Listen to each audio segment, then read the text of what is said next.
I'm Chaitanya. I will be the trainer for you the next 45 days of classes, AWS classes. So what we are going to learn in the AWS and all the things that we will learn. First of all, the agenda of today's classes will be what is cloud, and the second one is so what is the cloud services, or else what are the cloud services that we have to understand these concepts.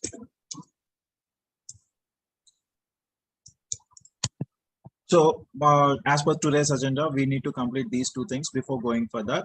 So everybody will be nowadays, everyone are hearing the word called as cloud, AWS, Azure, GCP, all these things. Now, if you see here, what is meant by cloud? Before you understand these things, you need to have a brief looking towards your infrastructure. So before you learn about cloud, or else what cloud is actually. So previously, several years before, everybody will say that a cloud is a storage. Cloud is a storage where we will be storing the data. So only to store the data, we use the cloud. But as of now, what is happening as the days go on and as the years pass on, the cloud has introduced so many services. So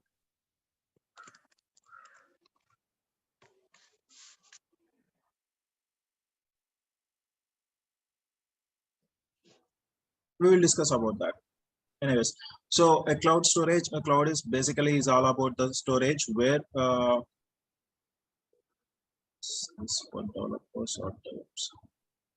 anyways, this is completely for infrastructure like we are going to discuss the cloud regarding the infrastructure. This is all regarding the DevOps itself.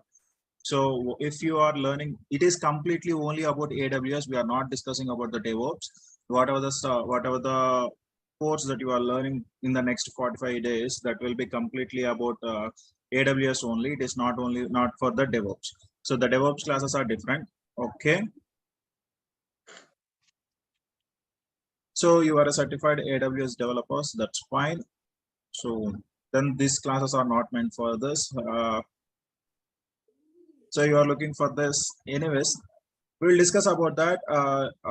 We will ping it out. Anyways, in the last 20 minutes of the time, last 10 minutes of the time will be for your questionnaire. We will discuss all about all those things. But as of now, let us dive into the concepts that we are going to discuss. Okay. Anyways, coming back to the next one. Yep. Nothing much. That's fine. I will try to clear out all your doubts. Whoever are having any doubts regarding the cloud, we will discuss about all those doubts in the last 10 minutes of the session, where we are going to end at the time of ending of the session. We will discuss about all those things. Don't worry.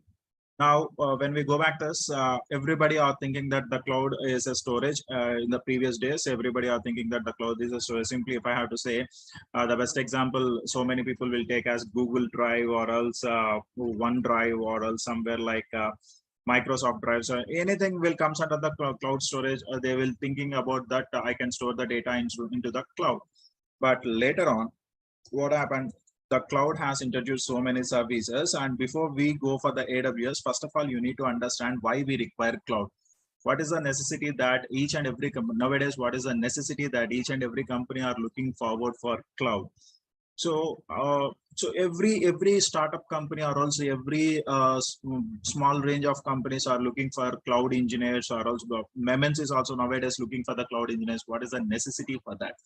So before going for all those things, if you are an engineer, if you are an engineer in working in any IT firm, so everybody knows that for running the IT services, you need to have servers. So you need to have the servers, and you need to have network, and then you need to have the security appliances or security devices. All these things you need to have. The collaboration of all these things, the collaboration of servers, network, and security, all these things will comes under a particular locality, or else particular what I can say, particular room of servers. Then that is called as a data center, where we are going to install all our servers. So servers, networking, and security. So what is meant by a data center? So if you need to understand this before going for the cloud, we need to understand the data center architecture. What is meant by data center? So a data center is a place where a large amount of server racks are installed. Inside those server racks, we will have the physical servers. So what is meant by this data center? Now, as I already said you, and this data center will provide you about servers, and it in inbuilt to the data center we will have the network, and this will provide you the security devices. All the security devices will be present inside the data center. Now, how a data center will be looking like physically how a data center will be looking like. So if I go here,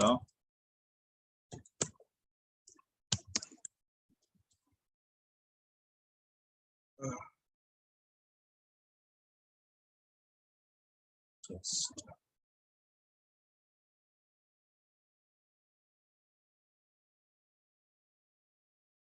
So if you see, these are the server racks where your servers are getting installed. Is my screen visible to you?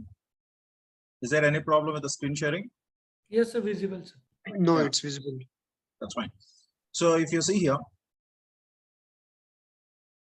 these are the server racks, or else these are the racks where inside your data center where all your servers are getting installed. And not only the servers, in these racks you can install the networking devices like routers, and as well as the security devices like firewalls. Everything will be installed inside these racks, and all the racks are present inside a data center. Now, if I have to show you, it's a very huge area. The data center is going to cover a very huge area. If you see in this picture, you can clearly visualize that how big the data center is all about. See that?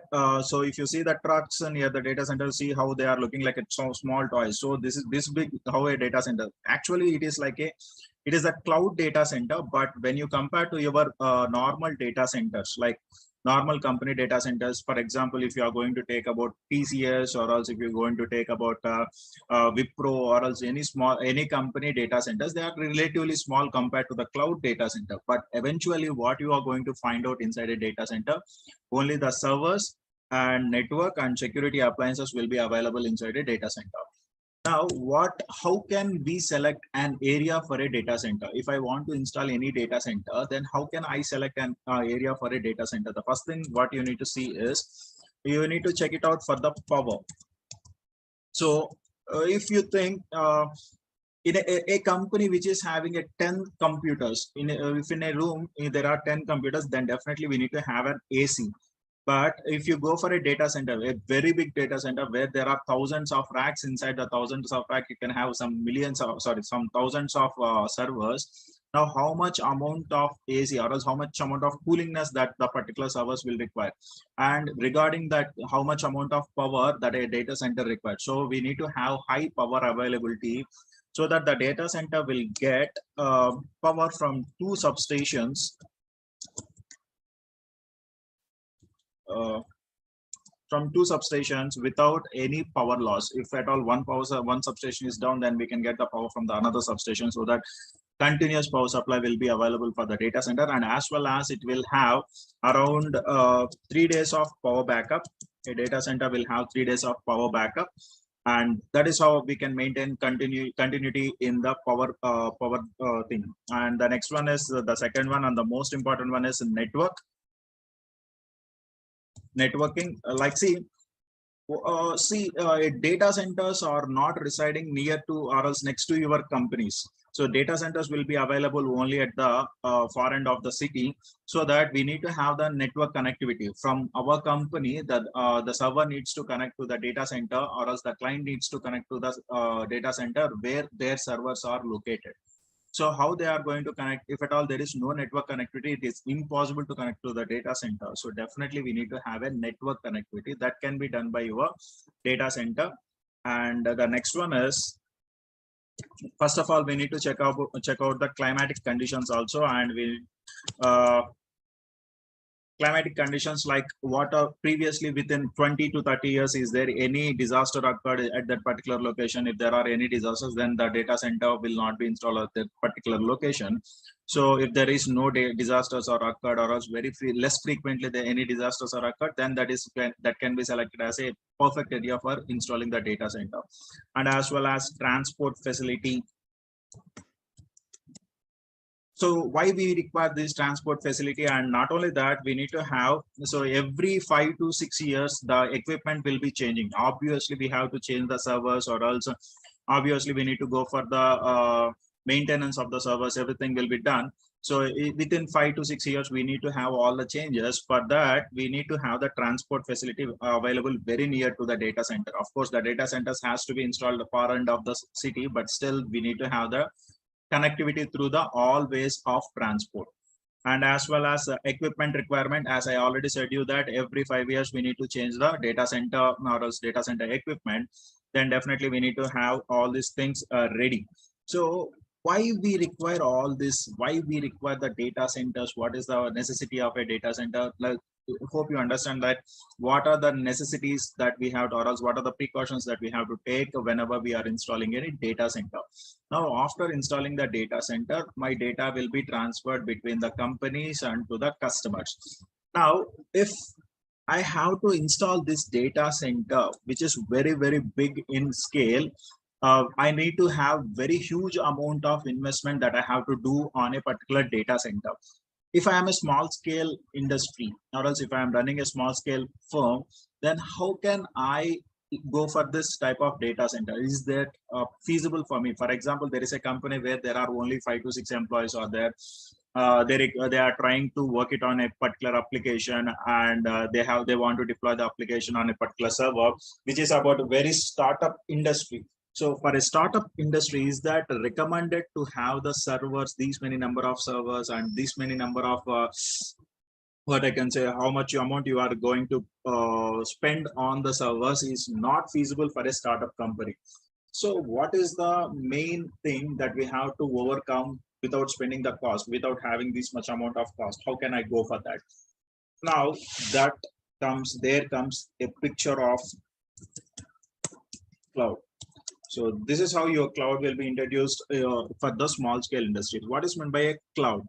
A cloud is a service provider, or else it is going to provide the compute service, or else it is going to provide the network and security services, and you are going to have your computers just within a blink of your eyes. You can install your servers and you can run your applications without any further efforts, without putting any extra efforts, or else without purchasing those servers. You will just rent a server and you will just install the application on the server and you will run it out. For example, if I have to show you, I don't have any server right now. I just want to introduce, or else I just want to install my own company. So I will go to aws.amazon.com. From here, I will log into my console. I will just install a server.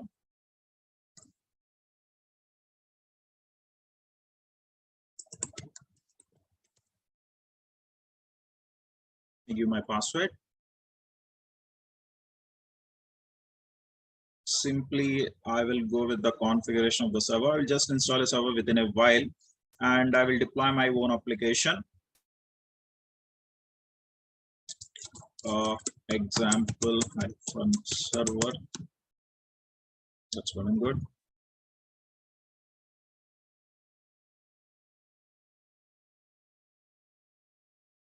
Now I'll select this and instance.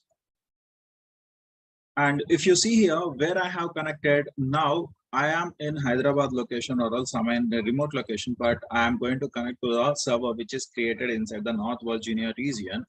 So between between Hyderabad and North Virginia region, definitely I need to have a connectivity so that I can access my server. Now let me take the server, let me take the remote of this server.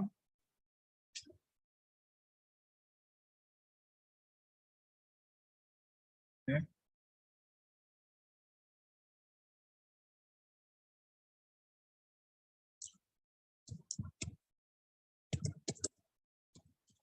C2 user.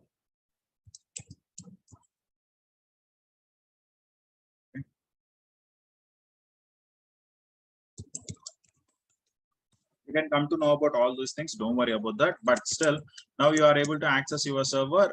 Now, if I want a website, if I want to have a website right now, I don't have any website running on the server.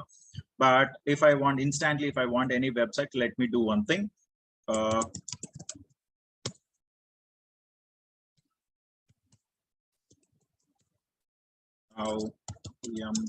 update y install Nginx. Now I am going to install my web services, and eventually I am going to get my website as soon as the Nginx has been installed on my server. Obviously, I am going to get my services up, and I can run my desired website. So what is it is saying? Not available. Okay, that's fine. Is on Linux extras install Nginx.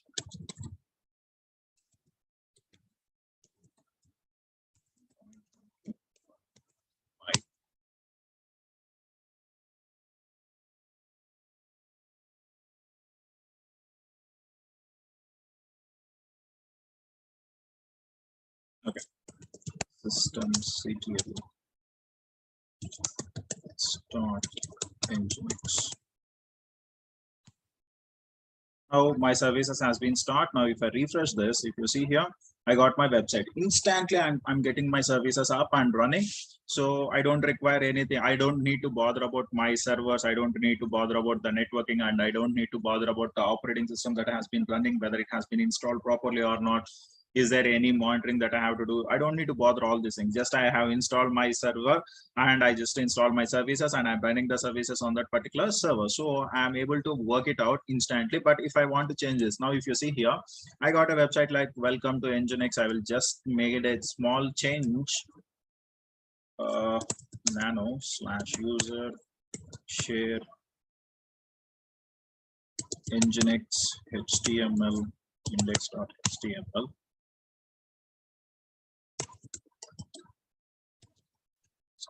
Welcome.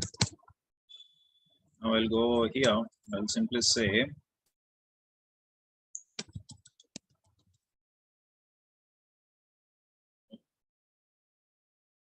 welcome to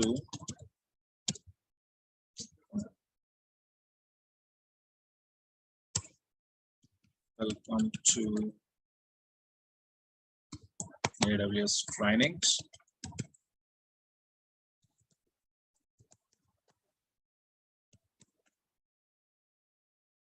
When I refresh this, automatically the website has been updated like this, so that what is happening here in the back end, what is happening? So I have just deployed a server, and from the server I deployed a service so that it is instantly accessible by each and every person. Now, if you take this URL and if you search in your mobile phone also, you can access this service. Now, this is how the cloud will be helpful for the right now. The cloud will be helpful for the candidates who are, or else for the companies which are budding companies, any budding companies that are coming into the picture. This is how the cloud will be helpful. Now, what are the different cloud service providers that we are having? So the cloud service providers are AWS, Azure, and GCP, and like that we are having so many cloud providers like Alibaba, and then we are having virtual VMware cloud, and then Oracle cloud. That there are so many clouds are available, but as of now, the majority of the cloud market share was taken by these three companies. One is AWS, and the other one is Azure, and the other one is GCP. Now, if you are going to learn about the cloud, now whenever you are learning the cloud, what are the steps, or else what is the procedure, how you can learn a cloud? The first thing that you need to understand, or else first you need to make sure that you have a knowledge in Linux. So definitely every cloud engineer has to have a knowledge on Linux. Basic Linux is more than enough to have knowledge, or else to get understanding about the cloud infrastructure, or else whatever the practicals, or else whatever the services that we are accessing. Majority of the services will be taken care by the Linux operating system itself. So you need to have a basic understanding about the Linux, and then you need to have any one cloud. So basically you need to have an understanding about any one cloud. First of all, you need to start your career by learning any one cloud, that is either AWS or else Azure. I'm not saying you to learn about Definitely you have to have an understanding. First you need to learn AWS and then you need to go for Azure. It is not recommended. You can have a brief understanding about either you can have a knowledge on AWS or also either you can have a knowledge on Azure. After learning that, then you can go with the DevOps, and then you can go with the then you can have shift. If you learn here AWS, after completion of AWS you can go with the DevOps, and after completion of DevOps you can go with the Azure. So if you learn AWS you can go with Azure, or else if you learn Azure then you can go with the AWS. And after that, so it's recommended to have a knowledge on Kubernetes, and then you can learn if you are further interested to learn about more about the cloud, then you can go with the GCP configurations. And then lastly, now each and every company are requiring the candidates who has the knowledge on infrastructure and as well as the coding. So definitely they are looking for an engineer who is having knowledge on any sort of coding. I will recommend you to have a look over the Python.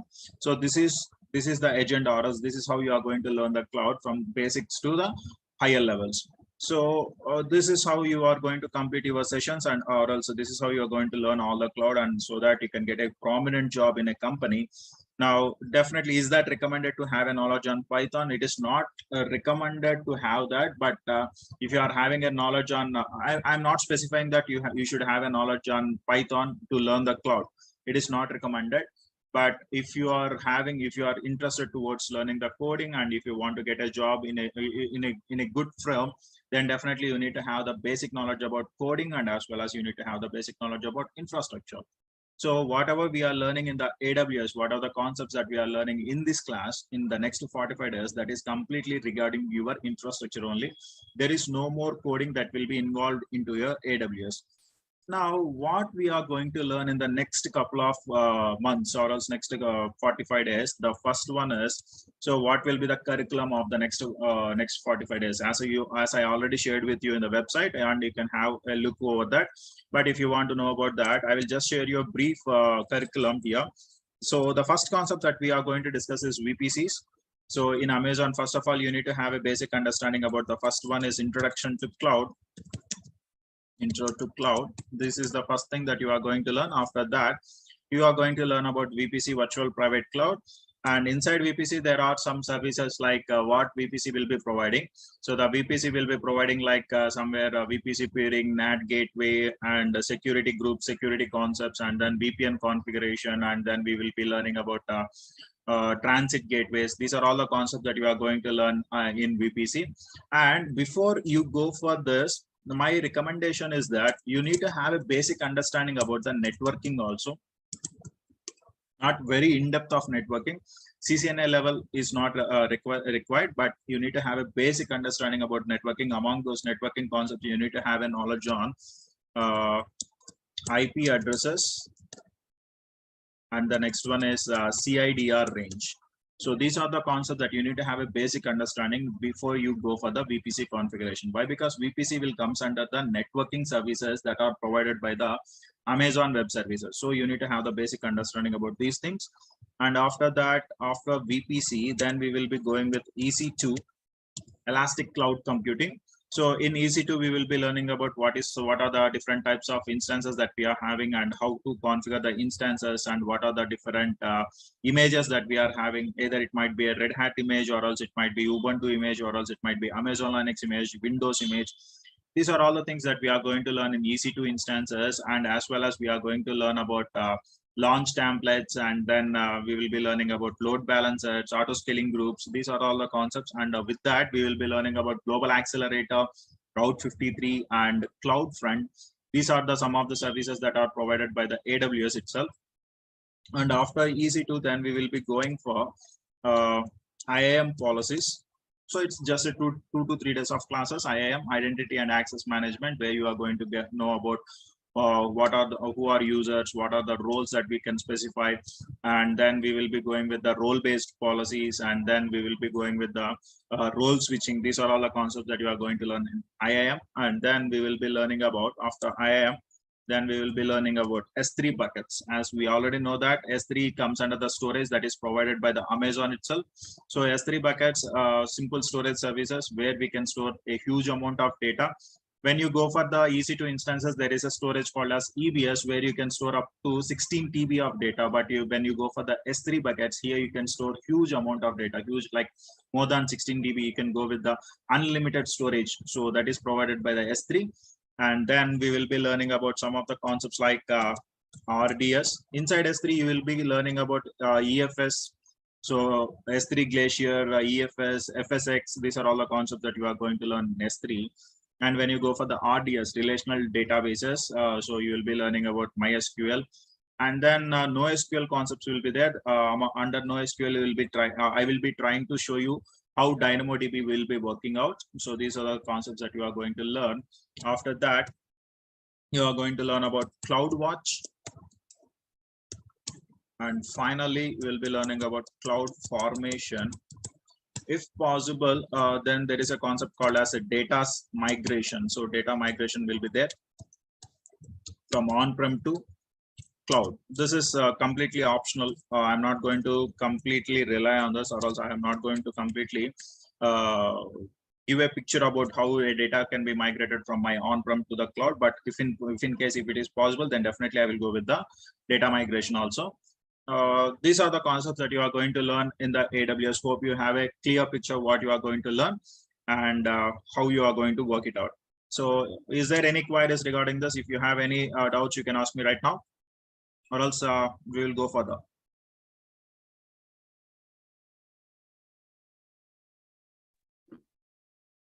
Yes, Pradeep, we will have the practical hands-on, whatever the concepts that we are telling that you are going to learn, that will be completely practical related. I am not going to share any theory part. So in AWS, whatever we are doing, it's completely practical itself. Sorry, we don't have any class for the developers for the project related things. It is completely basic concepts that we are going to discuss how an infrastructure can be maintained. Will we cover Linux? Linux is completely basic. Will you give the basic idea? See, if I have to go for the Linux, then it is again going to take another 15 days to complete the Linux. So the basics of the Linux, it will going to take another 15 days. So, yep. So if I have to say you, and if there are any Telugu people, there is a just let me show you my channel over here. Is it? Yeah. You go here, this is my CGIT trainings channel where you can have Linux content in Telugu. You can look after that. It will be helpful for you, I hope that, but it is completely in Telugu and some sort of English will be there. So if you are having any doubts regarding that, you can have a look over that. So that is what I can recommend. But basics of Linux, in the sense, whenever we are covering the AWS parts, yes, we can provide that. But compared to the next one, it's pretty difficult to have the classes going on with the same Linux concepts. If I have to cover the Linux and then I have to come to the AWS, then it is again going to take another 15 days of burden. If it is okay, then we can go further. Still any questions, any queries? Solution architect. If you are a solution architect, then I don't recommend you, but yep, if you want to check it out through practicals, how we are going to learn the AWS through practicals, then yes, you can have a look over that. I'm not recommending you to that. And the next question you are asking is sports. Do you provide material for AWS exam questions? Any material for AWS exam questions? So AWS exam questions, you can go through the AWS website where you can find out the exam questions. I will show you at the end of the session. You don't need to worry about that. AWS Lambda, yes, you are going to learn about AWS Lambda, but I am not saying that this is completely cloud administration. Yes, it is completely the cloud administration what you are going to learn. It is completely regarding how servers are deployed and how servers are maintained, how can we manage the services. like how to install or else how to create a particular web page, or else how to create a web application, and what are the different services that are provided by the AWS to run a particular IT firm. So yes, it is completely cloud administration. It will comes under complete cloud administration. How this course will be helpful for Oracle DBA. This course, Oracle DBA, it is not for this database administration. We are not going to provide, like, see, this is all comes under AWS Glue, Apache, Airflow covered here. No, I can simply say that I cannot, whatever the covering topics I have already mentioned about that. I didn't specify about AWS Glue and Apache. So yes, it is not that. Will you cover shell scripting in this course? No. Will you cover shell scripting? The shell scripting will comes under the Linux, and as well as when at the time of DevOps learning, you can have, I can cover the shell scripting. Right now, it is purely AWS, so we are concentrating more on AWS only. Python developers, see, Python developers, if you want to have an idea towards the infrastructure related thing, now if you are deploying any applications in any servers, how the servers will be functioning, what are the phases of deployment, and what are the different problems that an infrastructure will be provided, yes, it will be helpful for the Python developers also, if you are really interested towards learning about the operations team. So if at all, if you're a developer, you need to know how an operations team will be working. Yes, it might be helpful for you. What are the AWS certification possibly I can plan? You can plan AWS associate level certifications. Associate. Let me show you one thing.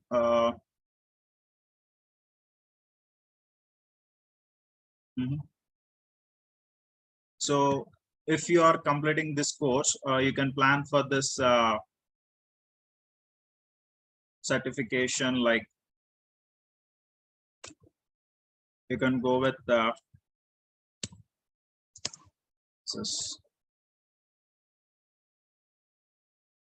excuse me, just give me a second.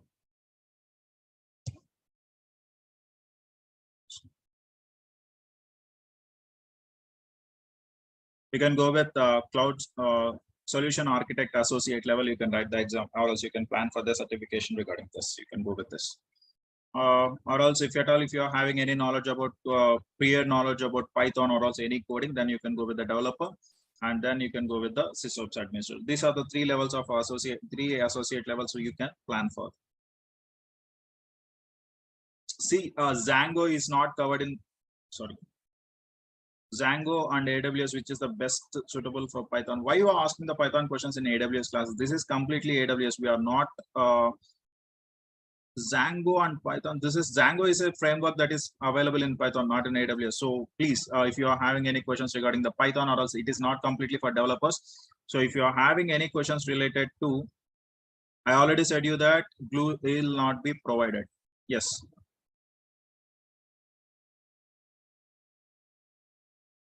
Could you please share the complete topics you are going to cover and how many hours? I have already provided Kavan, I already provided the same in the website. You can go through the website. I have given the complete curriculum, and as well as I have specified the topics also. So I don't want to waste the time on all the things. You can go with the, you can go to the website where you can find the topics. If you want the website, so I will just show you that.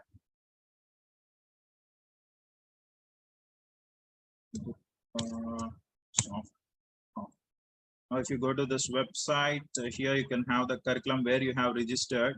So, yep.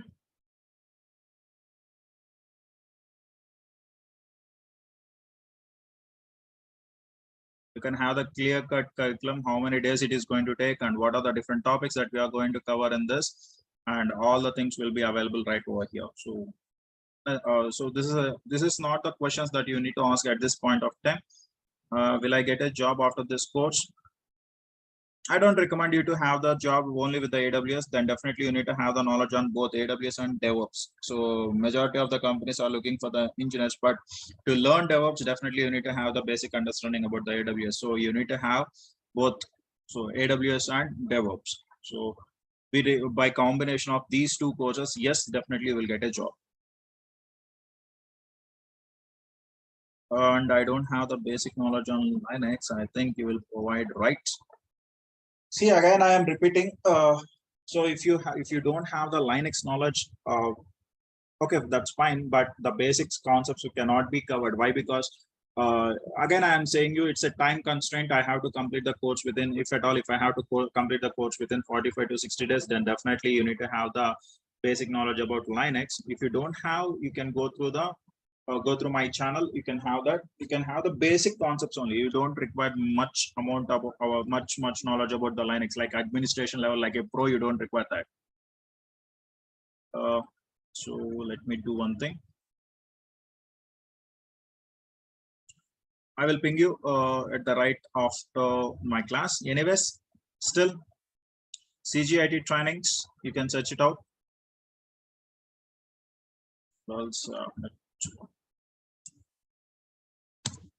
So this is what my channel. You can go through that. You will be having the basic concepts about the Linux, not in depth about that in the channel. Yes, it's a regular class, and yeah, when I go for this, just let me complete this. So our class timings will be 7 to 8 and 7 to 8 a.m. every day from Monday to Friday. Monday to Friday, the classes will be there, and weekends will be off. Weekends you don't have that. So that's about your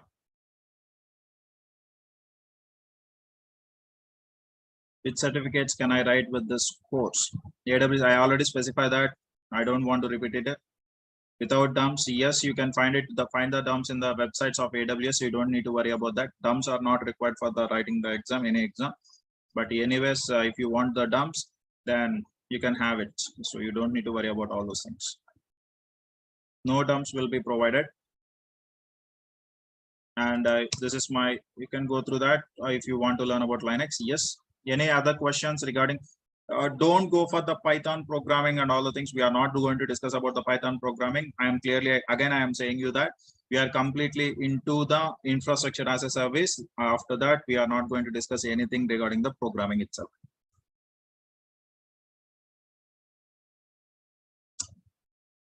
Gautam, I already said you that you can go and write the AWS associate level of examinations. So I have specified the path also. So can I pass? That completely depends upon your hand. I cannot say that you will 100% you will have the pass percentage as 100%. Why? Because it's completely on your practical knowledge and on your theoretical knowledge what you are going to learn. So that's what I can say. You said path, it is okay. I will. Which certificate? Associate level certificate. I already said you. Associate level, there is solution. I have given you the clear picture. You are having the three levels of certifications. One is the AWS Solution Architect Associate, Developer, and SysOS Administrator. Among those three certification, you can pass AWS Solution Architect Associate level. Okay, with this course, I can pass Solutions Architect. Yes. Okay. Any queries regarding other things? I hope that everything is clear right now. If you don't mind, please take my screen and look at it. Actually, I'm searching for cloud course. Please, it's not a one-to-one session. I can have the session at the time of at the end of the session. I will definitely let you know about that. But as of now, we have to discuss about. I have to go for the another queries. So hope everything is clear. Is there any doubts regarding that? Now, what I'm telling is, I already attended some other institutions demo class. They shared some course content that is very huge. They are telling that 26 tools in 2 months. So, if you do, I am looking for your advice. Actually, I have a great belief in Durga Sir and his institution. So, I am asking your view on that course. I can take that course or this course. We will talk it in a one-to-one session. If you don't mind, we will discuss about that, please. Okay, thank you so much. Yeah. When will you talk? I will ping you within like after the completion of the class. Definitely, I will ping you on that. Okay. Thank you so much. Guys, will you provide the recorded session right like every class? Yes, recorded videos will be available for you at any at all the sessions of the recorded videos will be available for you. Don't worry about that. and this course has offline or online. Actually, right now we are connected through online, so that I can say this course will be online. And if you at all, if you want anything, you can come to the Durga Soft, which is located in Hyderabad. That's what if you want the offline. But as of now, this is completely online itself. Yes. Okay, fine. So that's about your queries. Hope you understand the queries. Is there further delays or else further things we will discuss in the later on sessions when we are going further into the classes. And as of now, I can clearly say that no programming or else no coding will be involved in the AWS training. It's purely infrastructure related training that you are going to get, and what are the different services that are provided by the Amazon Web Services, and how we are going to work on the Amazon services, what are the basic concepts that we are going to cover, everything will be there. That is completely regarding your infrastructure only. You don't have anything regarding the programming. So no programming languages are required, no Python language, no coding is required to learn the AWS, but a little bit of JSON is required, where we are going to cover in the cloud formation, that I can make you understand at the time of IAM policies and all the things. I will try to make sure that you are able to understand all these things. Hope you understand this. And still, so that's about what you are going to learn in next couple of months. And these are the topics that we are going to cover. And tomorrow we'll be starting the new class. So tomorrow we will be starting about what is meant by IaaS, what is meant by PaaS, and what is SAS, and what are the different types of clouds, and how we are going to create an AWS account. And then we will be covering all these small things after the completion of the class. Then the first 3 demos are the free demos. You don't need to worry about that. And afterwards, from Monday onwards, whatever the classes are going to commence, that classes will be completely, whoever the students that are registered into the course, they will be having the complete sessions for that. And finally, that is what I want to make it out. And the course content has mentioned on the Durgasoft portal, everything will be covered. Yes, of course, whatever the content that has been mentioned on the Durgasoft portal will be covered. Is the same link do we need to use to join? Yes, of course, you need to join. So the same link you need to have. Okay. So whatever the course content that is provided on the Durgasoft portal, as I already showed you the website and what are the contents that we are going to cover, you can go through this, so that whatever the topics that I have specified over there will be covered in the next couple of months. You don't need to worry about all those things. Okay. Can I get any course completion certificate after this? That can be said by the Durgasoft management team. You can contact the management team at the time of payment. They can give you the clear cut picture about that. You don't need to worry about the course complete certifications. Yes, all the things you will get. Don't worry. So hope you understand the session. Finally, what I want to say is welcome to Durgasoft. And yes, from tomorrow onwards, we are going to dive into the new concepts, what you are going to learn, new concepts or else new world of the cloud you are going to learn. And then you will be understanding a few more concepts regarding the cloud infrastructure only. What is meant by VPC, what is meant by EC2, what is meant by EBS, what is meant by S3, what is meant by CloudWatch, RDS, DynamoDB, S3 buckets, IAM policies. These are all the concepts that you are going to learn. Am I clear on that? Is there any queries regarding anything like Python coding or also anything you want to ask? You can ask me right now. And if there is no queries, then yes, we'll stop right here. And tomorrow we will be joining. And the sessions will be of 1 hour. Sometimes it might be prolonged to 1.5 hours also, depending upon the course content or else depending upon the content or else depending upon the topic that we are going to learn. Sometime it might be prolonged a much bit later.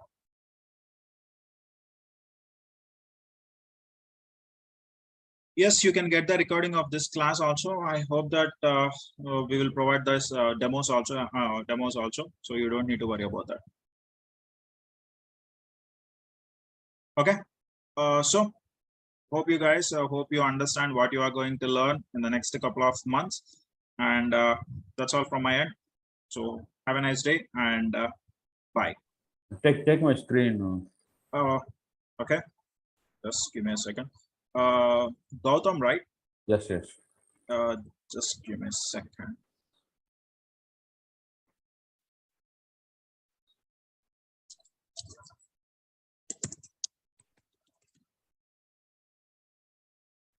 Can you ping me on this? Yeah. Just give me a second. You can ping me on that so that I will support you on this. After all this class has been completed, I will Okay. just Your okay. mobile number, right? It's not mine, but yes, you can ping it on that.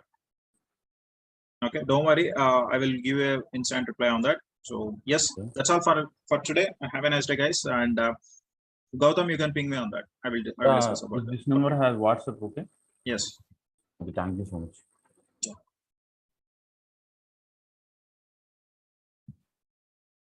Thank you, guys. We will see you in the next class. Bye.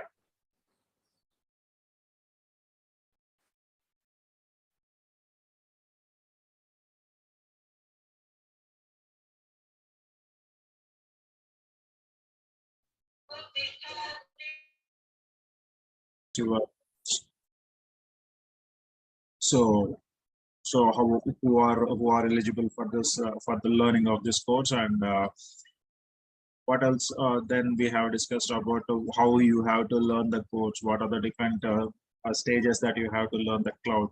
So first of all, you have to complete Linux, and then you have to go for AWS, and then you have to go for DevOps, and then you have Kubernetes. This is what we discussed, what is a path of learning cloud.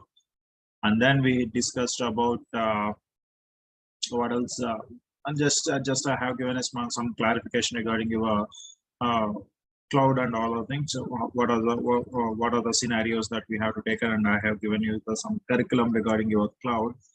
And now today we will be discussing about as we have already discussed about the cloud, what is meant by cloud and all the things. I just want to repeat the what is cloud, and then I will just go enter into what is data center, and then we will go with the servers, physical servers, how physical servers will be looking like, and what are the different physical servers, rack servers, and then how a networking will be configured. And before entering into the AWS, just we will go through some of the basics of networking concepts, and then we will be going into the Linux operating system. So basics of Linux operating systems can be can be said here, and then we will be entering into AWS. So as I already said you that Linux is very important for your AWS. So we will be learning Linux, basics of Linux, what are the required commands that we need to understand. Those will be said in this topic, not the entire Linux. Though system administration level of Linux cannot be taught here. So what are the basic commands, how we have to access some of the commands, and what are the required commands that we need to understand understand to have a knowledge on AWS, that we will be learning in this class. Not only in this class, in the next class also we are going to understand about the networking concepts and the Linux itself. So I need to say you about what is meant by cloud.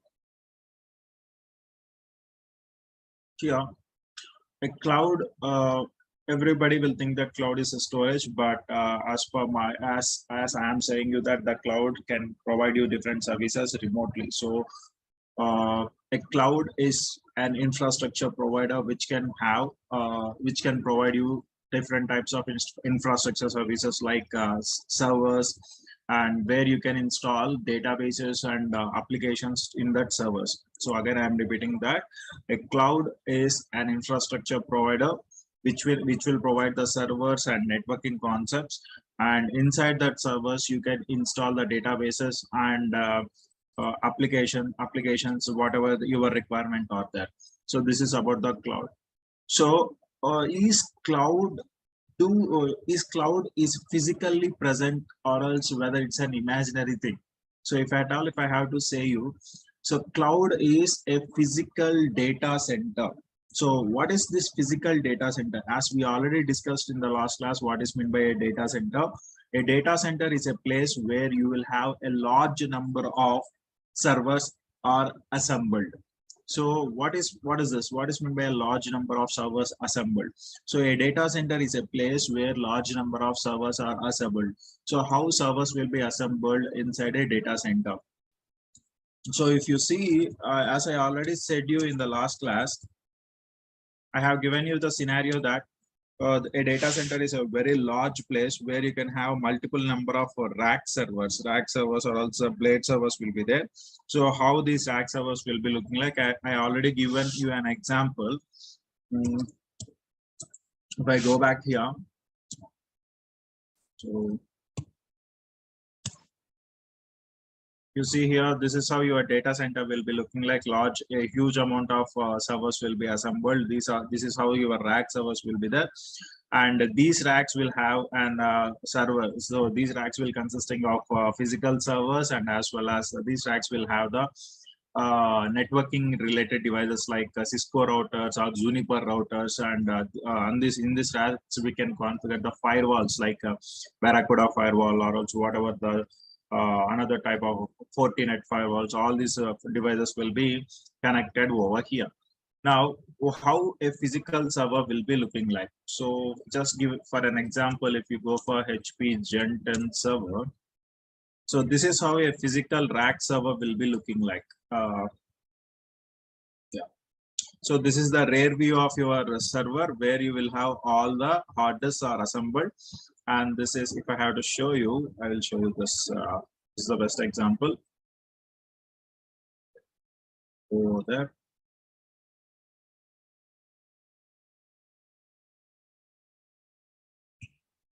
You take this.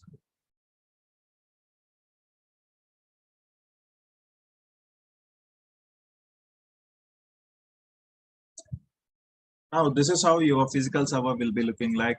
This is the HP Gen 10 server where this is the front end. So if you can see this, here you can see the green lights are blinking. All these green lights are indicating to your hard disk. And this is the rear view of your server where these are all the hard disk, what I can say a hard disk base where you can install all the hard disk. And these are all about your LAN ports where you can connect your networking cables. And this is about your power supply. And this is the serial port, and this is your power supply channel. So these are the fans. These are the fans which will be cooling your server, and these are your this is the VGA cable which can be connected to your monitor. So this is how your servers will be looking like, and these servers are clamped to your racks. So as I already said you that in data center you will have the racks. So if I have to show you server racks, so this is how your server racks will be looking like inside a data center. So yeah, this is how your servers or else this is how your racks will be available inside the data center where all the servers are clamped into your racks. So just like your wardrobes, how your wardrobes are looking like, in the same manner your racks will be looking like this. So in this server we will be implementing some of the virtualization concepts. There is a concept called as virtualization. Inside that virtual machines we are going to deploy the operating system, and inside that operating system we are going to deploy our application. So if I have to say you, I will show you a small diagram. So there is a very big area. This is the area where suppose if you think this is my data center. Inside my data center there will be racks. This is about your server rack. This is how your server rack will be. Inside the server rack you will be having multiple physical servers. So if you think this is the physical server, and not only a single server, a rack can consisting about 20 to 25 physical servers in a single rack, and there will be some thousands of racks that are available inside a data center. So this is how your servers will be there, and inside these servers you will have virtual machines. You can come to know about these virtual machines. You don't worry about that. So this is a virtual machine inside, and again you will have multiple virtual machines.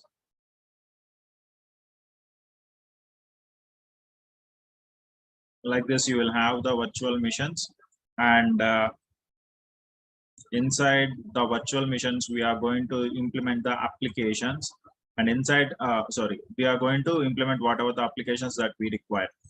So this is how your server rack will be having, and inside, and there will be multiple server racks that are available inside a data center. So this is how your data center will be looking like. So now each and every rack will be interconnected. In each and every rack will be interconnected through networking. So we are going to lay a networking between all the racks, or else network cable between all the racks, so that each rack will be having the communication, or else each and every server will have the communication with the another server. So two servers will be getting communicated with each other. And here you need to understand one concept called as I am discussing here, you need to understand what is meant by network. So and then what is meant by networking and all the things. And here you need to, very most importantly, you need to understand IP address. What is meant by IP address? These are the few terms that you need to have a brief understanding. Now, when I get back to the data center, as you have understand this, this is what the data center is. The collaboration of multiple physical servers in a single place is called as a data center.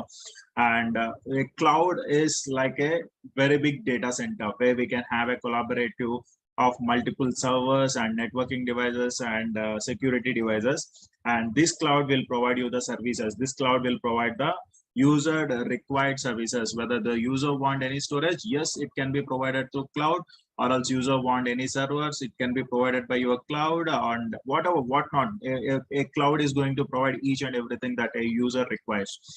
Now, we will be knowing about what is meant by network and what is meant by address in a meanwhile. But so here I need to complete, or else here you need to understand a few more concepts, like what are the different service models that a cloud can provide. See, now I am saying that a cloud is going to provide you the servers, networking, and or else networking related things and applications and databases and all the things. How it is going to provide that? So here we are having some cloud service models. I will call them as IaaS, or simply I can write IaaS capital S, which means infrastructure as a service, or it can be written in the form of IaaS. In the uppercase also you can write like this. So here you need to understand what is meant by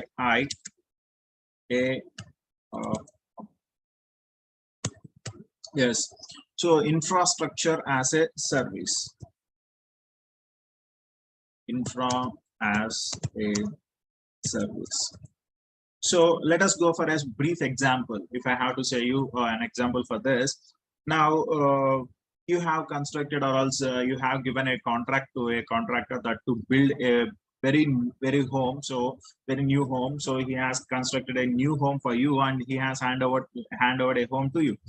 So whenever he is doing that, he can cross check that what are the required things for the home, like whether we have created or constructed a wall clearly, or else is there anything that we have to do with the with all the home requirement, home related things, he can do that. But if you ask the contractor, so when at the time of joining into your, or else housewarming thing, if you ask the contractor that, hey contractor, okay, you have constructed a very good house, but what about the appliances? There are no AC, there is no AC, there is no refrigerator, there is no TV inside my home. If you ask like that, what contractor will say?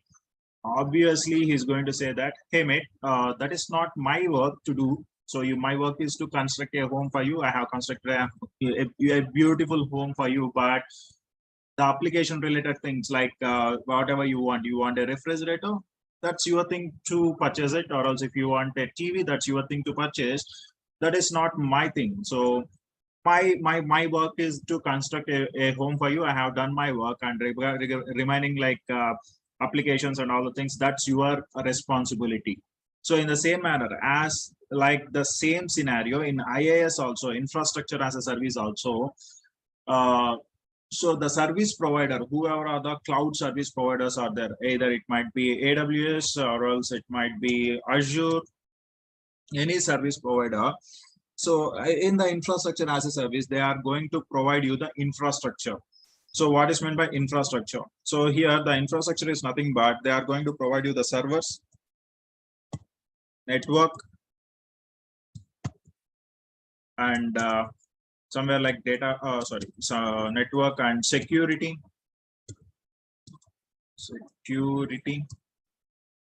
So these are the things that they will be providing. And inside the servers, if you want to launch SQL application, or else if you want to launch Python application, MySQL application, Postgres application, that's completely depending upon the user requirement.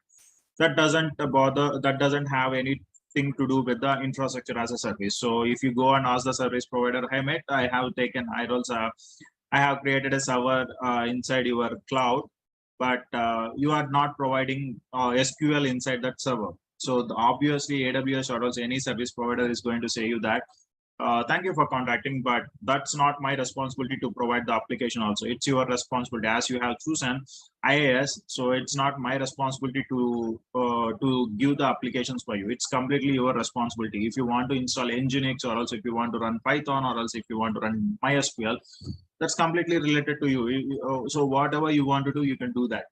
But this is the silly question which you are asking, because you have opted for infrastructure as a service. So what I can do now, if at all, if I want the applications should be installed inside the server. So if I have to show you an example for this, let me go back here. I will be logging into my AWS account.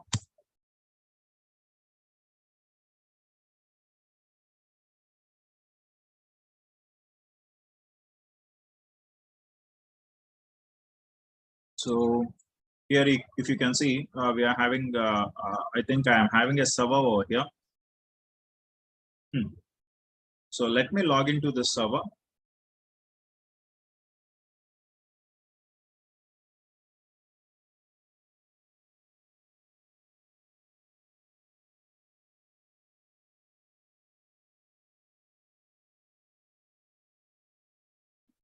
Am I able to log into that?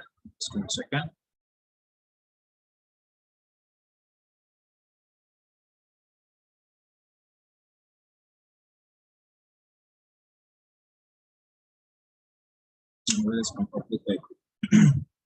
Excuse me.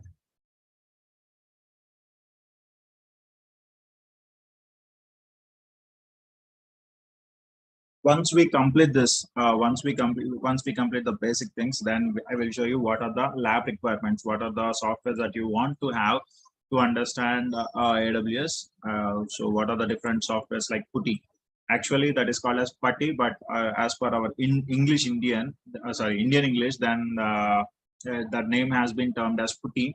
So I will let you explain, or else I will tell you how to install Putty in your computer. And these are the some softwares that we require. Putty only, we require not much more than that. And you need to have and one more editor called as Visual Studio Code. That is very helpful for you. That is a handy application for you to edit some of the code. So sir, yesterday you said there will be no coding, but now you are saying that there is some code. But here we will be having JSON scripting, where you are going to write a little bit of code for your IAM policies. To understand that, we require some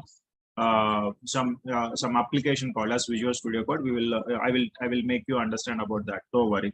So these are the applications that we require to understand cloud. Rather than that, we don't require anything else. By default, you will be having Chrome or else Edge. Anything is okay for you. And tomorrow I will be saying about how to create an AWS account, so that you can create an AWS account and all the things. So don't worry about that.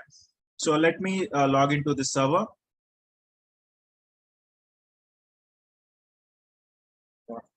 So open to server.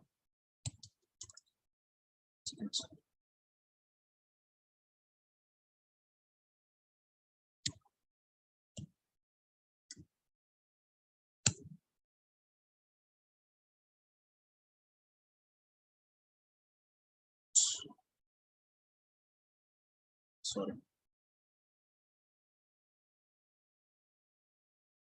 It's the error that I got. Right. Yeah. Okay. Now, if you see here, now when I give the IP address of this server in my URL, or else in my address box, if I give like this, now what I'm going to get the server, whatever the service that you want to reach. If you are unable to reach to that particular service, So the site cannot be reached. Why? Because I don't have any website that is installed in my server. So now what I'm going to do here is, let me show you. So as I already said you, they will provide, or else the service providers will provide me the infrastructure only, which means that they will provide the servers, they will provide the networking, and they will provide the security only. They are not going to provide any application related things. So if you want to go for that, then it's our responsibility to have installing. So if I want to convert this as a web server, just I will go for, let me do one thing, apt install nginx-y. Now when I do that, so automatically my server will be converted as a web server. So I can provide the web services from this server. Let us have a look into that. Now when I refresh this, see that I got a website like welcome to Nginx, which means that I have deployed an application called as Nginx, so that my server has become a web server. Now, if I want to install SQL, it is my responsibility to install the application. So this is what I can say you. I can simply say you about IaaS. So IaaS means infrastructure as a service, where they are going to provide only the infrastructure, and remaining concepts are all regarding our things. So an engineer has to work it on whether I have to convert the server into a web server, or else an application server, or else any database server. That's completely depends upon the user thing. Now the second one is, I hope that you understand about IaaS, and the second one is PaaS. So what is meant by PaaS? PaaS means platform as a service. Platform as a service. So here you are going to request for the platform. So if you want to have a database like MySQL or else PostgreSQL, you are just going for the console like RDS console, and you are going to select whatever the database that you want to install in your console. You will just go to that particular service and you will install that particular service. So the best example which I can show you here is, let me go back here.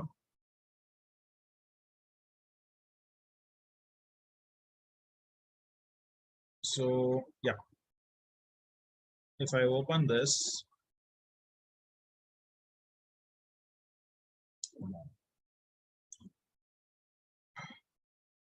so RDS, yes, if you here I'm just going to select which type of operating system, or else which type of database I require. I will select create database, and it is going to show me a wide variety of databases which I want to install in my cloud.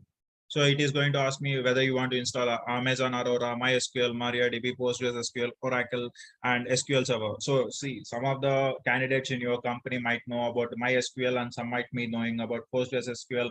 One client will ask that I want to deploy my server, or else I want to deploy my database inside an Oracle database, or else I want to take a database like Postgres database. That completely depends upon the user requirement.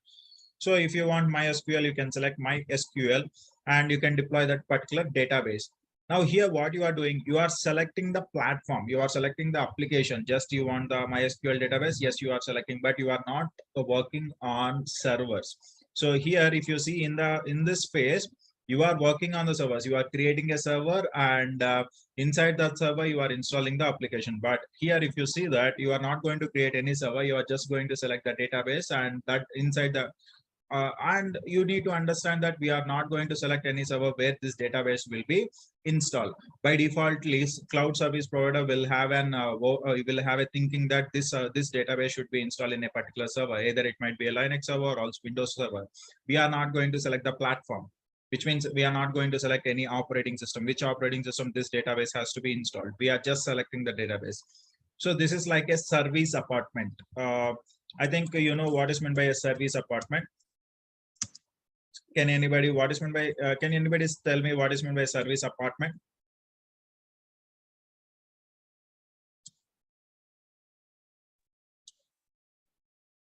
Yes. So basically, service apartment is something like everything will be provided, including food, stay, accommodation, this kind of thing. So we should go on stay similar to that when we choose the platform here. So yes, everything will be provided. We just go on. Very nice, very nicely said. There is a small correction here. A service apartment, they are not going to provide any sort of food, but they are going to provide the entire equipment or else entire applications that we require. So they are going to provide us the infrastructure like home and all the things, and they are going to provide us what are the applications that the user requires, and they will clearly mention that. And whenever they are handovering the apartment to the user, they will clearly mention that these are the applications. So if you go inside the service apartment, and there will be definitely there will be some television, there will be fridge and a refrigerator, and there will be washing machine. And if you go inside and ask the whoever or the contractor or else whoever or the mediator, if you ask him, uh, you are having a television called a television like mi television is there, but I want sony television. So then obviously the contractor is going to say you that, mate, sorry for that, as you already checked into that. So whenever you are looking for any service apartment, you will be going inside a website and you are going to check out all the applications what are available inside that particular apartment. So you have checked that completely, right? Then why again asking you for the different equipment what you are used, what you have seen. So you have seen that we are going to provide you the this particular television and this particular brand of AC and this particular brand of refrigerator. You have seen and you have accepted all the terms. Now you when you come here, you are asking for the different terms. We are not going to provide this. So whatever the services that we are providing, whatever the company or else whatever the brand that we are providing, you have to accept it. So in the same manner, if you go back here, here you are going to select the, here you are going to select my databases, and you will select MySQL. Again, whenever you, at the time of installation, I don't want on Windows, I want on Linux. So first of all, the user don't know on which platform this particular SQL is going to be installed. Either it might be Windows platform or else it might be Linux platform. But still, the user cannot ask for the platform. So that is what I want to say you about the past, where you will have just they are going to provide you the softwares, or else they are simply going to provide you the platform as a service. And the next one is SaaS. SaaS. So this is called as software as a service. Software as a service. Now, what is this software as a service? This is like completely you are going to stay in a hotel where they are going to. So the best example is the hotels. When you go and stay in a hotel, they are not going to. You are not going to pay for constructing, or also you are not going to have a lifetime thing. So you will just go to a particular date and you will check in into a particular date, and you will check out at a particular date. In the same manner, and you are going to use all the equipment that has or also all the amenities that has been provided by the hotel. Either it might be that is rooms and what are the application, and as well as they are going to provide free breakfast, free lunch, everything they are going to see into that. So you don't need to worry about all those things. So the only thing is you need to purchase or else you need to pay for what you are staying. So in the same manner here, SAS means software as a service, where you are going to purchase the software and you are using that software for whatever the time that you have purchased. The best example I can say is Office 365. Office 365. So this is the best example of software as a service, where you are going to purchase a software and you will be using that software. And another example is also, I can say it as Salesforce. Salesforce is also comes under the software as a service, where you are going to purchase it and you are going to use it. And so if you, when at the time of using these softwares, Office 365 and all the things, if you are at the time of using that, if you write a feedback letter for, or else if you write that, thank you for providing the software, but I want a little bit of changes. So now obviously the Microsoft or also Office 365 team is going to reply you like this. So whatever the software that we have provided, use it. We are not going to add anything else, but thank you for your feedback, and we will be updating that in the next update. So this is what the reply that they will be providing. So you have to use what they have given. That's it, and you don't have a chance to modify that. So simply, if I have to show you, let me show you a best example I am having. Just give me a second. I will show you one thing. Does it? Yeah. If I go here, this particular diagram will brief you about what is on-site, what is IaaS, what is PaaS, and what is SaaS. If you see here so what is blue? Here the blue represent you manage, whatever the user manages, and the orange or else red represents that service provider managers. Whoever are the service providers, either it might be cloud service provider, what they are going to manage. So if you see here on-site, so networking, storage, servers, virtualization, everything, operating system, middleware, runtime, data, and application, everything will be managed by the customer only, or else client, or else the user, or else the IT service guy only will do that. So IT service guy will do all these things. But when you go back to the cloud, that is IaaS, infrastructure as a service, here the service provider or else the service vendors who are providing you the services, like it might be AWS, Azure, GCP, Oracle Cloud, either whatever the service provider. So if at all, if you are opting for an IaaS service, then they are going to provide networking, storage, servers, and virtualization. So these servers will be physical servers that completely depends upon the service provider only, whether they can use HP servers, they can use Dell servers, they can use, so you cannot specify that I want these company servers. So you have to accept whatever the physical servers, and inside that physical servers, what are the virtual machines that they are giving, we have to accept it. But at the time of installing our operating system, we can select the operating system. So either you want the Ubuntu machine, or else you want the Red Hat machine, or else you want only Windows machine, you can select the operating system. And on that, we can install the applications, and then we can have an access towards our user data. So this is about my IaaS. When you come back to PaaS, in PaaS, you don't have access up to runtime. You don't have to select the operating system. Only what you can do is whatever the data, whatever the user data that you are getting, you can have an access towards that. And if you want to change the application related thing inside the application, whatever you want to do, you can change it out in the past.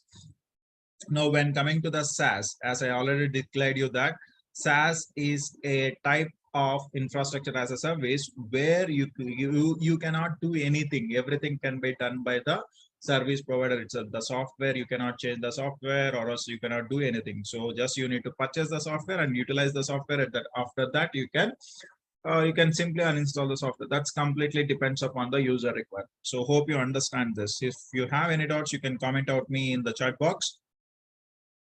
Waiting for your replies. Any doubt, guys? Just everything will be provided by them. Yes, obviously everything will be provided by them. Yes. Any doubts?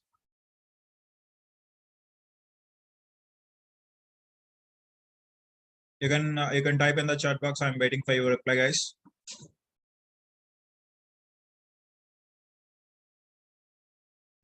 Which one will be beneficial for the customers? A very nice question, but that depends more detailed about runtime. Okay, we will discuss that whenever we are into the cloud. Don't worry about the runtimes. We will have a brief understanding about what is meant by runtime. That's simply an application. So either what is the software that you are running in the back end? So either it might be Python, or else it might be Java. So those are all comes under the runtime. You don't need to worry about that. Anyways, coming back to this, which one will be beneficial for the customer? So that depends upon the user requirement. So the user wants directly, they want to have an server, and they don't want to take more stress about the servers. They want only the application related things. Then they can directly go into the past. As I already show you in the console, they can directly install their RDS in the specified servers. So that's completely user requirement. I cannot specify that this is what the user requires. So, or else I cannot say that. So the user required, so I'm going to, or else the service provider is going to provide that. So that depends completely on user thing. So yes, hope you understand. Funny, is there any doubts? Any example which are kind, any example which are kind of difficulty to classify? Ravi, I cannot understand what you are saying. Can you can unmute and ask the question. I am unable to understand that. Yeah, sure. So yeah, some of the things like sometimes it will be difficult to classify, right? That may come under SaaS. Sometimes that may classify under a platform as service. So any such kind of examples where people used to ask like this is SaaS or PaaS, how See, that kind of things? first I want to make something clarifically. I want to say about this I want to give a clarification. This is in the interview perspective. I'm just saying that this is not the question that they are going to ask you in the interview point of view. But if I have to say you what will comes under what, if at all, if they are giving that.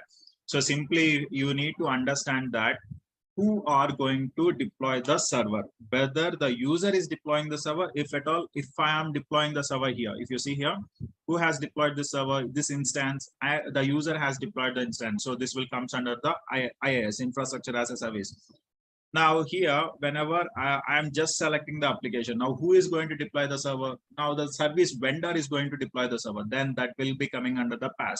So this make the changes, this will comes under. So as I already said you this, so these are the things that are provided by the service providers. If anybody asking you, just think that what they are going to provide, whether they are going to provide me up to the servers, or else whether they are going to provide me up to the runtime. So depending upon that, you can classify that this will comes under IaaS and this will comes under the SaaS and or PaaS. Did you understand that? Yeah, I understood. For example, we have like we have email service, right? So Okay. so can we classify it like PaaS or SaaS? Obviously, which type of email service that you are accessing, whether you are accessing Office 365. So if you think that Office 365 that you are using, you can simply say that it is comes under SaaS. Why? Because you can add all the emails to your application, and if you want to modify anything, you cannot do that on Office 365, right? You can just have that application and you can run that application. That's the only thing that you can do. Or else in Office 365, you will be having Active Directory like mail services, Exchange box or mailbox and all the things. But what you can do, you can have the bunch of, you can purchase, so you can purchase a subscription up to 25 emails or else 50 emails, and you can only add up to 50 emails only. You cannot do anything else. I am so hope you understand this. So are you able to do anything else regarding that? So you're not going to do anything. You are going to only have a purchase, or else you will be having only the subscription up to a certain emails, and you are going to work it on that. That's it. So that will purely comes under SAS. Okay. Okay. Fine. Yes, that's all about your IaaS and PaaS and SaaS. Then we will be discussing about what are the different types of clouds that we are having. And if you understand this, public cloud. Chaitanya, before doing this, in the one of the screenshot you mentioned, right? In the cloud, I selected some SQL. Can you show me the screen? Okay, I think that is where we are all confusing about the SaaS and PaaS. See, here you selected MySQL. This is one example. You opted for PaaS, right? Platform as a service. Platform as a service, exactly. Can't we say this MySQL is an application? Of course, it's an application only. But in PaaS, in the diagram in PaaS, in the diagram you mentioned, right? Application won't be provided with the PaaS. It's in blue. Yeah. But in the I understand that. One thing I want to show you is that you are going to select about the application, right?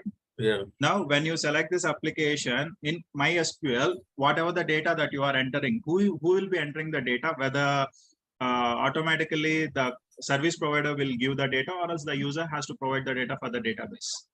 Actually, MySQL is a database, right? Yeah. So inside, it's like a DVMS, right? Yeah. It's a database management service. Okay. Yeah. So who has to provide the data? Obviously, the user has to provide the data. Okay. Yeah. Now, if you see here, what I am saying, the data will be provided by the manager. Also, who will be providing that? User will be providing the data. Okay. Now, if I select this application, MySQL application, inside this MySQL application, I am going to provide my data, whatever the user given. So if I have a login page and the login page is connected to MySQL, now the user is going to give the data, right? So that data can be accessed by the IT service guy. Whoever has deployed this MySQL, I can access that. So you will understand this whenever we go for the MySQL services also. Don't worry about that. But as of now, who will be accessing that? If you want to modify any data also, you can do the modification. Okay. Now, when we come back to the SaaS, software as a service, here you cannot see what the user data. So whatever the user data has given, you cannot see that. You can just give the username and password. That's it. You cannot modify anything. You cannot enter into the application and you cannot modify that. But in MySQL, yes, you can enter into this MySQL with the help of SQL Workbench client, and you can modify the data, whatever we have given that. So we can enter into this. Okay. Yeah. Still, it is confusing. Yeah. It looks like understanding, and in the other side, it's like confusing because only that word application is confusing. So yeah, I understand that. Don't worry about this. We will discuss about in depth whenever we go for the RDS, relational databases. I will make sure that you will have a clear cut understanding. Don't worry. We are having a very good practical on this. Okay. Yeah. Yes, there is one more question I got, that is the same services will be provided by other cloud services. Of course, so the same services will be so we will not have any control on the options that are in red. Yeah, of course, you don't have any control over the options that are in red. So the same services. So this is related to the I'm just specifying it for the cloud. So these are the service models that are provided by the cloud. I am not specifying that these are the service models that are specified by the AWS, or else these are not the service models that are provided by the Azure. So I am saying these are the service models of the cloud. Cloud means that you will have the AWS, you will have the Azure, you will have GCP, everything. So these are the service models that are provided by the any n number of service providers, whoever are providing you the cloud. So everything in the red, or else everything in the orange can be not handled by the users. So it is completely handled by the service providers, whoever are the service vendors are there, they are going to provide that. So you don't need to worry about these things. Yes.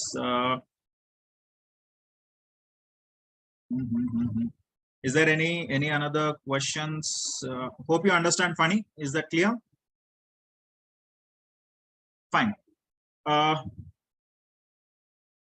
Okay. Now, when we go back to this, what are the different types of cloud? I will just go for a briefing about this, and then we can wind up the session here.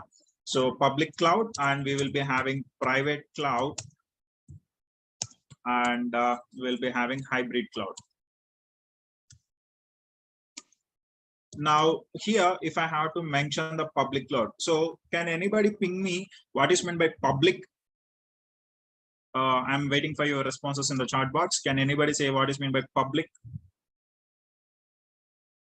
Yes, guys, fastest finger. Exactly, everyone will have an access, exactly, available to all. Fantastic. So a public cloud is a type of cloud where we can have an access to, so all the clients can access this type of cloud.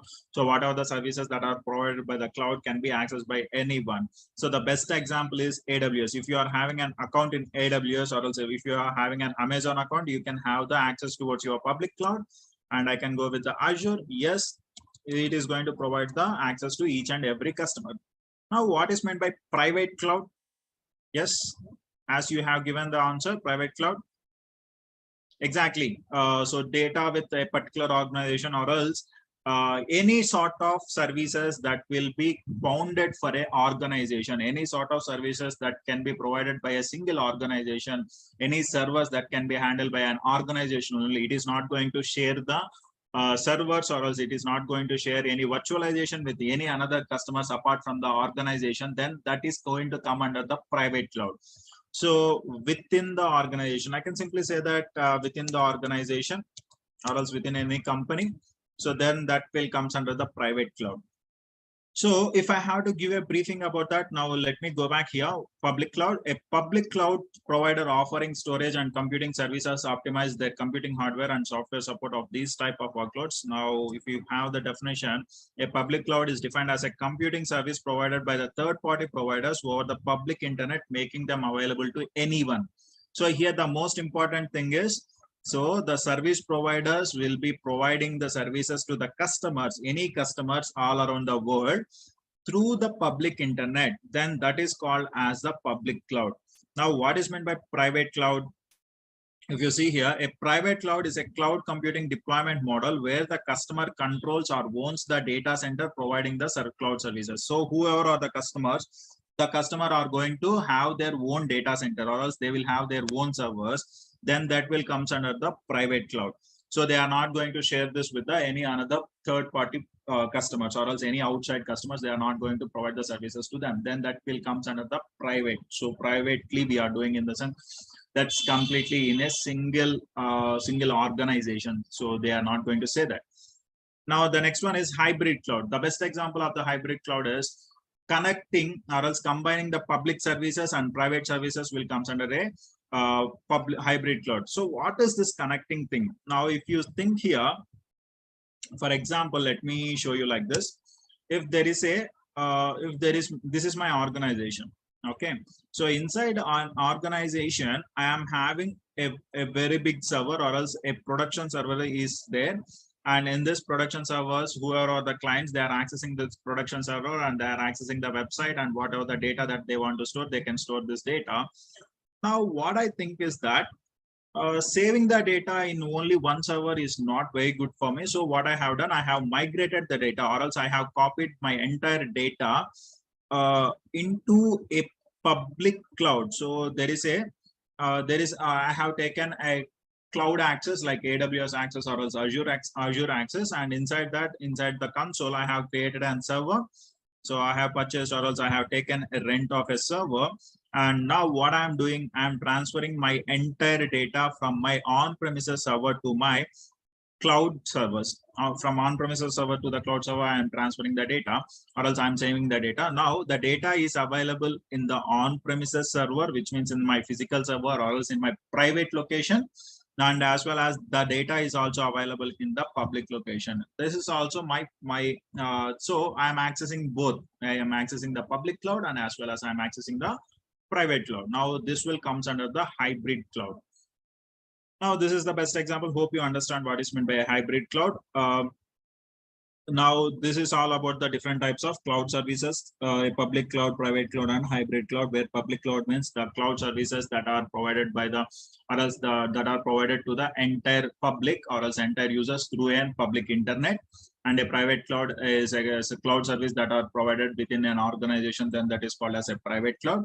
And the services that are having the combination of both public cloud and private cloud will comes under the hybrid cloud. So this is about your cloud services. Hope you understand the different types of clouds. Is there any doubts here? Yes, expecting an reply from the chat box.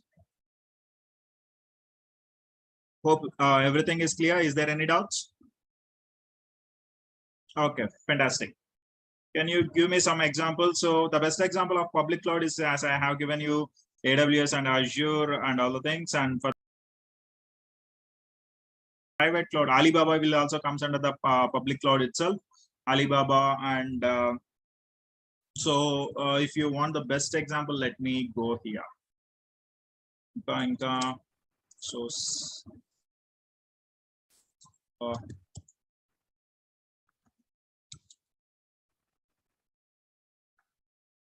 the remaining thing.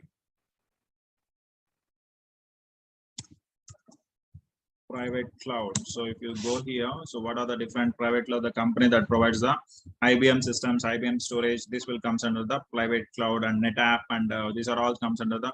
So the best example is simply, if I have to say you the private cloud gurinchi, if I have to say that, what is VPC, how it is different from the private cloud, that we will discuss in the VPC concept. Don't worry, I will make you a clearance of that. Don't worry about that. But as we are discussing about the private cloud, yes, private cloud here, if you see here, now you are having an organization. For example, there is a proprietor now who has asked this question.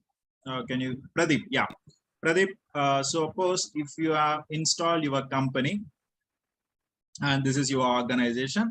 Inside this organization, you have installed a server room, and inside this server room, you are having multiple servers.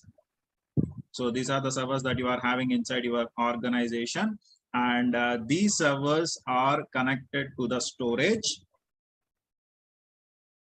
Now this is how your servers will be looking like. Inside that you are going to have a sandbox, that is storage area network, and all the servers are connected to this sandbox so that you can have access towards your storage. Now if in this company, so suppose this company name as Pradeep Solutions, so this company, now there will be multiple servers, and each and every server, whatever the customer data, all the customer data will be stored inside this storage. Now who are accessing this? Only the employees who are inside your organization, they are going to access these servers, and they are going to modify the whatever the requirement, but the customers can access this. Only the accessibility will be there, application accessibility will be there, but they cannot access the servers. So this is the best example of your private server, where you are not going to share your servers with any another vendors or else any another customers. When you come back to the public cloud, these servers or else these server, whatever the virtualization and all the things, the storage, everything will be shared by the users. So that's the best example that I can give you. Is that clear? Anything you want to ask me about this? And VPC, Ravi, you have asked me about the VPC, virtual private cloud. A virtual private cloud, if I have to define virtual private cloud is an isolated service that is provided by the Amazon, which will be providing the security and isolation of from one VPC to the another VPC that is deployed in the public cloud. So here it will be a little bit confusing, but once we get back to the VPC, you will have a clarity about that. For example, just I want to give a briefing about this, and then we will wind up the session as the time is 7:50. So just give me a second. Now, what is VPC? A VPC is a service that is provided by your Amazon. That's, you know about that. Now, for example, Amazon is a public service, which means that there will be several companies which are taking or else which are having access towards this public cloud. Now, what you are going to do, you will be installing your servers in this AWS or else in the Amazon. So, for example, this is these are the servers that are provided, or else these are the servers that will be having access for the Ola company. Now, the Uber company, which is there, Uber. Now, this Uber company is also going to take servers inside your Amazon. Now, if you see here, in this, you are going to install the servers. So these are the Ola servers. For example, if as of time being, just think that these are the Ola servers. Now, in the same manner, Uber is also going to have their servers in the same vendor, with the same vendor, who is that Amazon, who with the same service provider. Now, if you see here, which type of service it is? It's a public service, which means that everyone can have their servers inside the Amazon. It's well and good. Now, my question is, if Ola and Uber both are the competitors and both are having access towards the public server, now if they are having the access towards the public server, if they are not isolated, which means that one server is not isolated with the another server, which means that what is meant by isolation, that should not have any part of communication with the another. So one server should not have the communication with the another server, which means that if these two are not isolated, then what will be happening? Now both the servers will have the communication, and there might be a chance of security threat. So some of the data can be accessed by the Ola, and some of the data can be accessed by the Uber. Now here comes the concept called as VPC. Here what happens? There will be a virtual private cloud where it is going to isolate these servers belongs to this particular organizations, and these servers belong to this particular organization. So we do not combine these two servers, and these two servers should not have the communication. So there comes the virtual private cloud, which means that you are going to deploy your servers in the public cloud, but still they will be acting like a private cloud. If you see here, these servers belongs to Ola only, which means that those service or else those people will be accessing these servers. Whoever are the Ola employees, they can access these servers, and these servers can be accessed by only the Uber employees. So here you are going to have the isolation, which means that one company servers will not be communicating with the another company servers. So this is called as your virtual private cloud, which is deployed inside your public cloud. Is that clear? Is there any doubts? Ravi? So we will be having an in-depth analysis. We will be having a practical towards this VPC in the next upcoming classes. You don't need to worry about that. You can have a clear-cut understanding about that. But as of now, is that clear? Do you have any doubt regarding this? Yeah, it is clear. Regarding resources, like it won't be sharing any resources, right? No resources will be shared between one VPC to the another VPC until the user requests. Okay.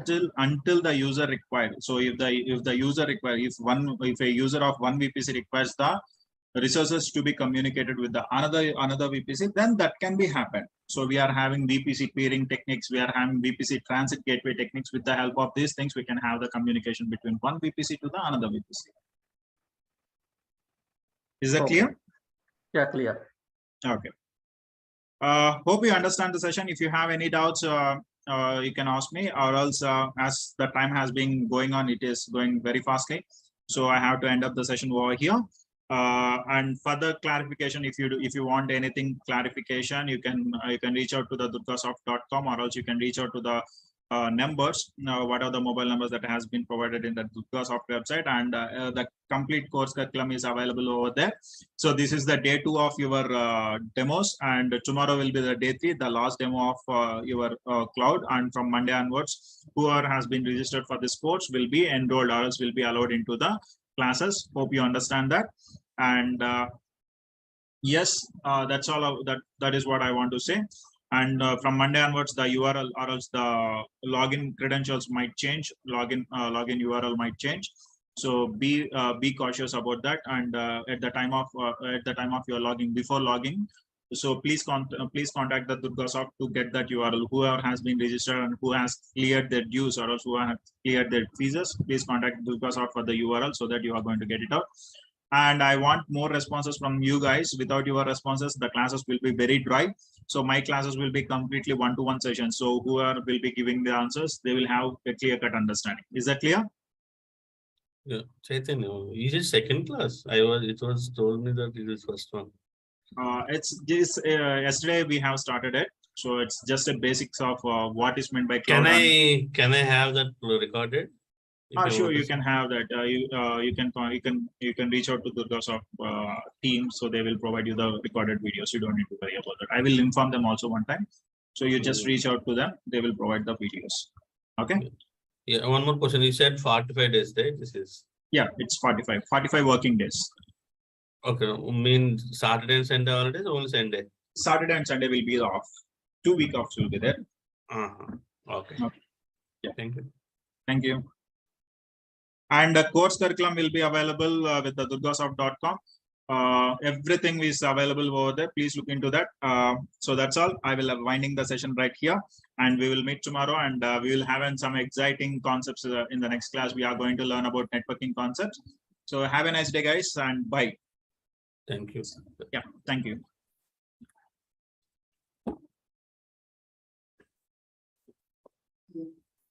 And I'm Chaitanya. I will be the trainer for you the next 45 days of classes, AWS classes. So what we are going to learn in the AWS and all the things that we will learn. First of all, the agenda of today's classes will be what is cloud. And the second one is so what is the cloud services, or else what are the cloud services that we have to understand these concepts.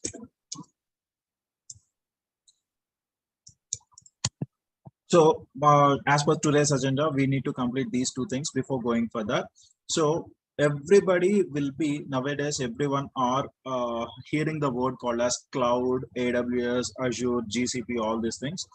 Now, if you see here, what is meant by cloud? Before you understand these things, you need to have a brief looking towards your infrastructure. So before you learn about cloud or else what cloud is actually, so previously several years before or several years before, everybody will say that a cloud is a storage.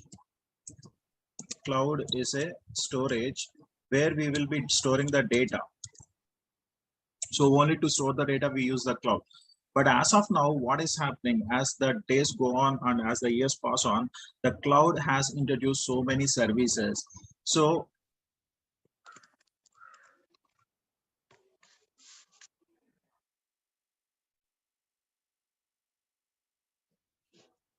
we will discuss about that.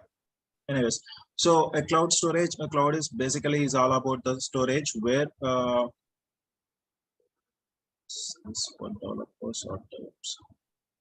anyways, this is completely for infrastructure like we are going to discuss the cloud regarding the infrastructure. This is all regarding the DevOps itself.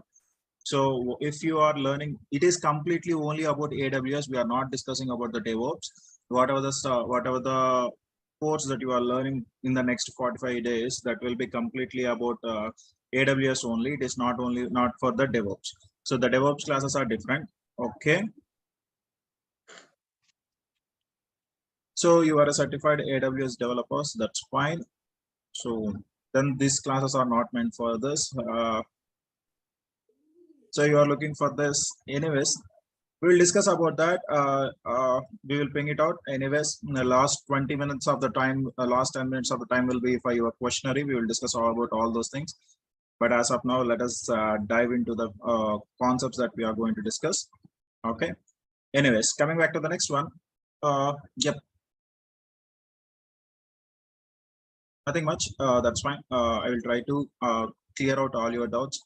Whoever are having any doubts regarding the cloud, we will discuss about all those doubts in the last 10 minutes of the session, where we are going to end at the time of ending of the session. We will discuss about all those things. Don't worry. Now, when we go back to this, everybody are thinking that the cloud is a storage. In the previous days, everybody are thinking that the cloud is a storage. Simply, if I have to say, the best example, so many people will take as Google Drive or else OneDrive or else somewhere like Microsoft Drive. So anything will comes under the cloud storage. They will thinking about that I can store the data into the cloud. But later on, what happened? The cloud has introduced so many services, and before we go for the AWS, first of all, you need to understand why we require cloud. What is the necessity that each and every company nowadays? What is the necessity that each and every company are looking forward for cloud? So, so every startup company or also every small range of companies are looking for cloud engineers, or also MNCs is also nowadays looking for the cloud engineers. What is the necessity for that? So before going for all those things, if you are an engineer, if you are an engineer in working in any IT firm, so everybody knows that for running the IT services, you need to have servers. So you need to have the servers, and you need to have network, and then you need to have the security appliances or all security devices. All these things you need to have. The collaboration of all these things, the collaboration of servers, network and security, all these things will come under a particular locality or else particular what I can say, particular room of servers. Then that is called as a data center, where we are going to install all